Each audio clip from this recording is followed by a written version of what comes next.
यानंतर बातमी मुंबईतनं दहीहंडी संदर्भात सुप्रीम कोर्टानं मुंबई उच्च न्यायालयाकडे पाठवलेल्या याचिकेवरती आज सुनावणी अपेक्षित आहे। दहीहंडी सणामध्ये किती थर असावे तसंच लहान मुलांचा सहभाग या विषयावरती ही सुनावणी होणार आहे। अमेय राणे आपले प्रतिनिधी आपल्या सोबत आहेत। अमेय, किती वाजता सुनावणीला सुरुवात होईल आणि कोण कशी बाजू मांडणार आहे?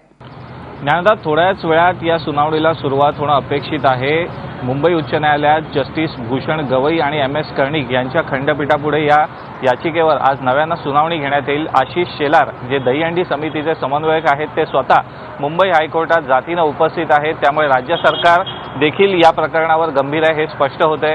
याआधी हायकोर्टात आपली बाजू मांडताना राज्य सरकारनं स्पष्ट केलं होतं की साहसी खेळ हा दर्जा दहीहंडीला देण्यात येऊन त्या साहसी खेळाच्या अंतर्गत त्याचा समाविष्ट आणि त्याची पाठराखण करता येईल। मात्र हायकोर्टाने स्पष्टपणे विचारलं होतं की एका 8-10 वर्षाच्या मुलाला 7व्या-8व्या थरावर चढवण्यात कोणतं साहस आहे, साहसी खेळाची व्याख्या नेमकी काय आहे, या सर्व प्रश्नांची उत्तरं आता राज्य सरकारला द्यायची आहेत। सुप्रीम कोर्टाने हे प्रकरण पुन्हा एकदा हायकोर्टाकडे पाठवलंय आणि आठवड्याभरावर दहीहंडीचा सण येऊन ठेपलेला आहे।